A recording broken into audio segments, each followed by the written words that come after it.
kembali di Sapa Indonesia Malam bersama saya Sidi Sistiarani. Saudara, Kapolri membongkar praktik pengaturan skor di Liga Indonesia. Perangkat pertandingan diduga terlibat dalam mafia sepak bola itu.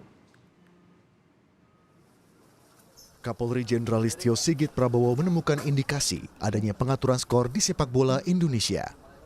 Kapolri sudah memerintahkan Satgas Anti Mafia Bola untuk mendalami dugaan adanya kecurangan yang dilakukan oleh perangkat pertandingan di Liga Indonesia. Kita temukan, sekali lagi, kita temukan adanya indikasi pelanggaran ataupun kecurangan yang dilakukan oleh perangkat pertandingan. Saya tidak perlu sebutkan perangkat pertandingan itu siapa, tapi dalam waktu dekat saya perintahkan kepada Satgas Anti Mafia Bola untuk melakukan pendalaman dan penyelidikan sesuai dengan data-data yang kami temukan. Dan tentunya sekali lagi ini komitmen kami Polri dengan membentuk Satgas Anti Mafia Bola ingin mengawal agar kompetisi Liga, baik Liga 1, 2, 3 akan menghasilkan kompetisi yang fair. Sementara Ketua Umum PSSI, Erick Thohir memastikan akan memberikan sanksi tegas kepada perangkat pertandingan yang terlibat mafia sepak bola. Yaitu kita sudah sepakat yang namanya pemain, wasit, pemilik, pengurus termasuk saya, kalau memang ada main-main ya tidak boleh berkecimpung di dunia sepak bola seumur hidup, ya. Pengamat sepak bola Justinus Laksana menyebut pemain dan wasit paling rentan terlibat dalam pengaturan skor sepak bola. Kalau seandainya wasit ketemu ngobrol sama pelatih, kan kita nggak bisa menuduh kalau ini ngomong yang aneh-aneh, ya kan? Atau wasit kebetulan tetangga dengan pemain, terus nggak ada bukti. Kalau mereka sering ketemu ngopi kan bukan berarti melakukan tindakan kriminal. Jadi ini sangat sulit untuk kembali lagi dibuktikan. Cuman kalau menjawab pertanyaan kedua ya memang yang terlibat itu pasti pengurus bola juga, banyak yang terlibat, tapi yang paling rentan itu ya kalau gue bilang sih pemain dan wasit gitu, karena mereka pelakunya, sementara pengurus kan dan calo dan lain-lain itu kan di belakang layar semua. Penggemar sepak bola menunggu gebrakan Satgas Anti Mafia Sepak Bola yang dibentuk Kapolri Maret lalu, sehingga sepak bola Indonesia bersih dari kecurangan. Tim Liputan Kompas TV. Mafia sepak bola seakan sudah menjadi penyakit kronis di persepak bolaan Indonesia. Kapolri pun mengungkap ada mafia pengaturan skor yang diduga melibatkan perangkat pertandingan. Lalu bagaimana membersihkan Liga Indonesia dari mafia sepak bola? Kami membahas bersama Koordinator Save Our Soccer Akmal Marhali dan Ketua Komisi 10 Syaiful Huda. Selamat malam. Malam, Mbak. Baik, selamat malam Bung Akmal. Bung Akmal, temuan Kapolri ini menurut Anda biasa saja, memang sudah kerap terjadi? Anda sudah tahu nih bukan barang baru untuk Anda? Ya, ini hal yang biasa ya dan bukan barang baru, betul. Kenapa? Karena memang masalah sepak bola kita, mafia bola ini sudah 20 tahun terakhir masalahnya ada. Sehingga kemudian kalau ada indikasi yang diberikan oleh Kapolri, saya pikir ini tanda-tanda baik ya, tanda-tanda baik untuk dilakukan eksekusi atau ditangani secara serius. Karena selama ini banyak kasus-kasus mafia bola, pengaturan skor, match acting, match fixing, match setting, semua hanya hangat-hangat kayak ayam, seminggu hangat, habis itu hilang begitu saja gitu, kayak jamur di musim hujan. Sebagai contoh misalnya sebelumnya pada 2001 ada kasus pengaturan skor antara Persera melawan Rans Cilegon United di Liga 2, tapi kemudian 5 orang dihukum dalam lingkup Football Family, tidak boleh aktif di sepak bola, tapi tidak dibawa ke ranah hukum dalam hal ini di kepolisian, diendapkan begitu saja. Kenapa? Karena ternyata ada pengurus-pengurus PSSI yang terlibat di dalamnya.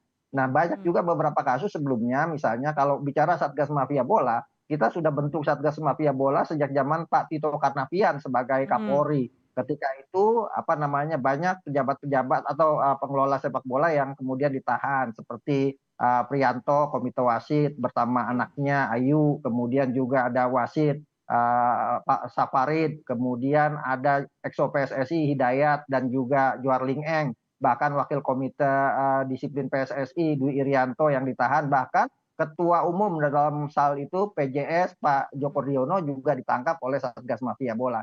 Tapi setelah itu kemudian selesai begitu saja, tidak ada penyelesaian kasus ini secara secara menyeluruh, sehingga akhirnya masalah ini muncul lagi dan muncul lagi. Bahkan di musim-musim kemarin misalnya saat-saat COVID betapa maraknya pengaturan skor ya. Kalau di Liga 2 itu bicaranya sudah pengaturan bukan bandar judi yang main, tapi yang main adalah orang-orang di balik layar yang menentukan siapa yang juara, siapa yang degradasi, siapa yang mau promosi, itu yang ditentukan lewat orang-orang di belakang layar. Mainnya Jadi kalau bisa lewat wasit, bisa lewat orang dalam di PSSI. Kemudian kalau di Liga 1 ya bandar-bandar judi yang main di dalamnya. Jadi kalau kemudian Pak Kapolri sudah menemukan ada indikasi perangkat pertandingan mengatur pertandingan sepak bola, nah ini pintu masuk yang saya pikir harus segera dieksekusi, disidik, kemudian juga dikembangkan kasusnya sehingga kita bisa membongkar mafia sepak bola ini yang sudah dirindukan oleh masyarakat.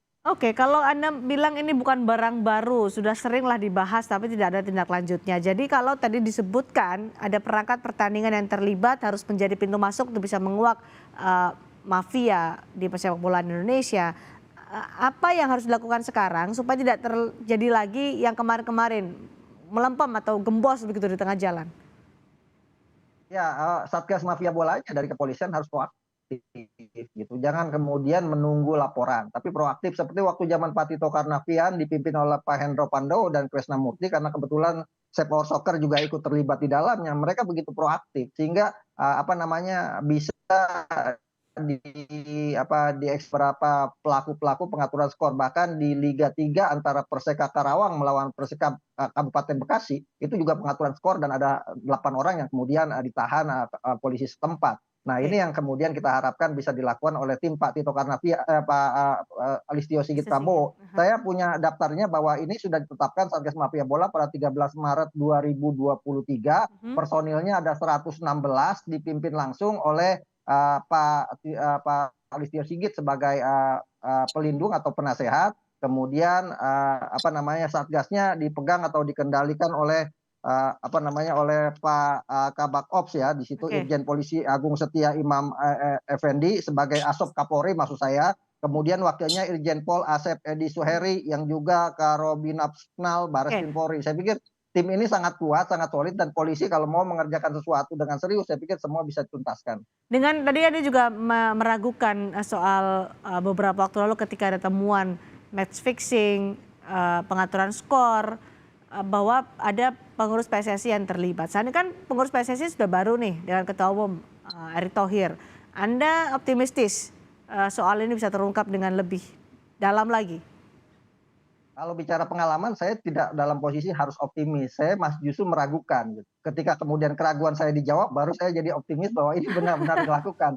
Karena beberapa kali pergantian pengurus PSSI, misalnya ya kemarin kita berharap banget dengan Muhammad Iriawan sebagai mantan orang polisi, bahkan dia reskrim latar belakangnya, tapi kemudian tidak tuntas juga. Sekarang Pak Erick sebagai Menteri BUMN, sebagai orang pemerintahan, ya ini tantangan gitu. Pak Erick harus membuktikan bahwa pernyataan dia PSSI sekarang harus bernyali, ya benar-benar bisa mengeksekusi mafia bola yang ada. Bukan cuma pengurus PSSI baru, kan Pak Ericknya yang baru. Yang di dalam-dalam kan masih orang-orang lama juga. Oke, gitu kan. baik. Bahkan saya pernah menyebut beberapa orang yang ada di dalam itu sebagai pelakunya. Gitu. Nah, sekarang yang paling mudah, Mbak, selain masalah perangkat pertandingan yang terindikasi melakukan pengaturan skor, yang paling mudah adalah rumah judi gitu kan. Kemarin ada 3 klub disponsori oleh rumah judi. Baik. Sebelum kita menuju ke sana, kita kan membahas soal Satgas anti mafia bola nih, Mas Akmal. Gampang aja udah kelihatan gitu kan. Oke, ya. saya ke Pak Saiful. Jadi Mas Akmal ini pesimis sekali nanti bisa diungkap soal mafia bola, match fixing, pengaturan skor, apapun itu yang disebut oleh Kapolri. Jadi kalau menurut Komisi 10, kendalanya di mana sih supaya tuntas nih kasus mafia bola ini terbongkar dan dikuak, dibasmi, diberantas oleh polisi? Kendalanya apa? Ini jilid kedua kan, setelah dulu Pak Tito bikin Satgas anti mafia bola juga, yang sekarang dibikin. Artinya kalau ada jilid-jilid, berarti masalahnya belum tertuntaskan secara baik. Apa yang disampaikan oleh Mas Akmal betul bahwa jangan-jangan selama ini belum menyentuh akar sesungguhnya dari mafia bola ini, dan itu publik apalagi pencinta bola tahu persis apakah sudah ada progres atau belum. Nah karena itu saya kira ini momentum terbaik bagi Pak Sigit, Pak Kapolri untuk menuntaskan sampai pada akar-akarnya supaya bola kita bersih, profesional. Dari Dan jilid pertama apa yang harus dievaluasi Pak Saiful?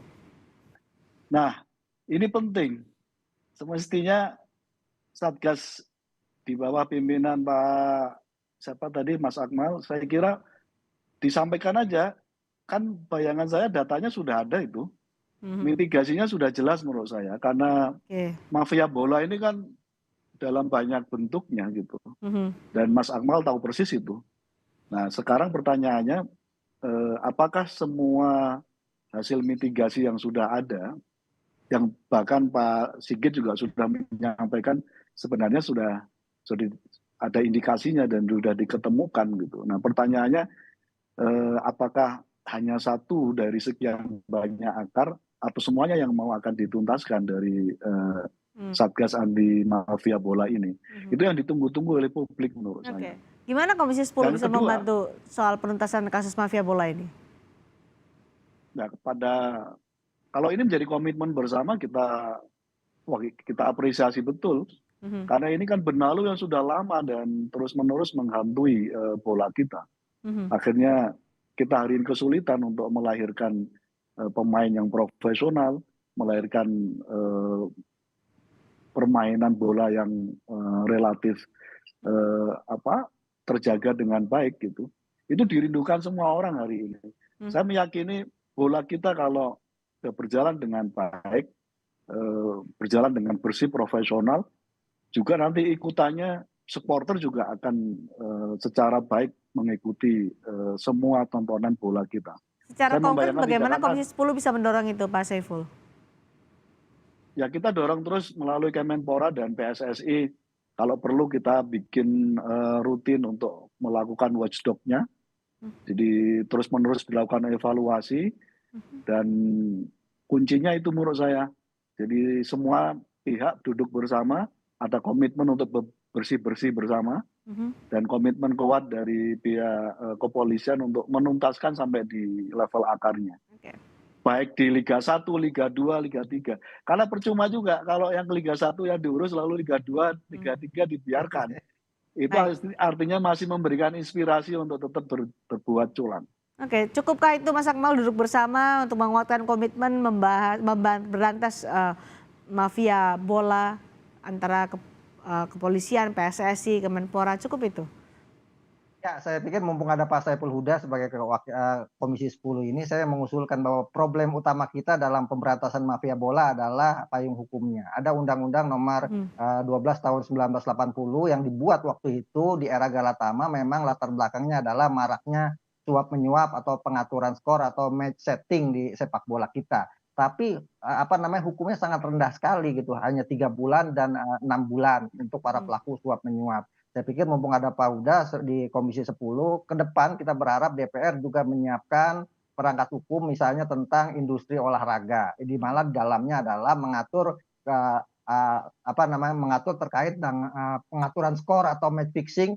Karena match fixing ini bukan cuma di sepak bola. Kemarin di basket juga ada pengaturan skor, tapi di basket itu pengurus basketnya langsung tegas, yang melakukan pengaturan skor di basket. Kalau di sepak bola umur hidup dan tidak boleh aktif di sepak bola. Jadi menurut saya selain komitmen bersama untuk menyelesaikan kasus match fixing ini atau pengaturan skor ini, yang paling penting ke depan adalah perangkat hukumnya disiapkan, sehingga kemudian ke depan orang akan punya efek jerah ketika melakukan pelanggaran hukum atau melakukan pengaturan skor. Dan yang paling penting lagi Mbak, bahwa pengaturan skor ini tidak bisa berlaku surut. Artinya mau tahun berapapun, ketika kemudian ada ditemukan barang bukti, ini bisa diangkat kembali gitu. Saya mengingat bahwa Giuseppe Signori di Italia, mantan pemain tim nasional Italia, pemain Lazio, itu kemudian setelah 20 tahun pensiun, kemudian terungkap bahwa dia melakukan praktek pengaturan skor, akhirnya ditahan oleh pihak kepolisian dari Italia. Artinya ini juga bisa berlaku, bukan berarti misalnya sekarang Pak Listio Sigit hanya akan memberikan atau menginvestigasi kasus pengaturan skor yang saat ini saja. Oke. Harus didorong ke belakang. Bukti-bukti Dan juga itu bisa ditemukan. dengan mudah ya menurut Anda Mas Akmal untuk Betul, sekarang gini, dikumpulkan. yang sudah ada ditahan saat ini Oke. misalnya Bambang Suryo, kasus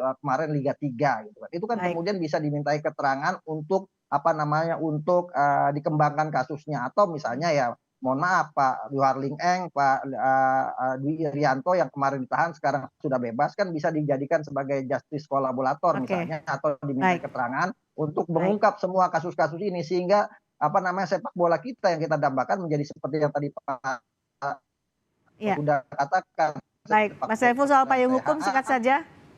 profesional, bermartabat, dan juga Baik. yang paling penting adalah sepak Mas bola Akmal.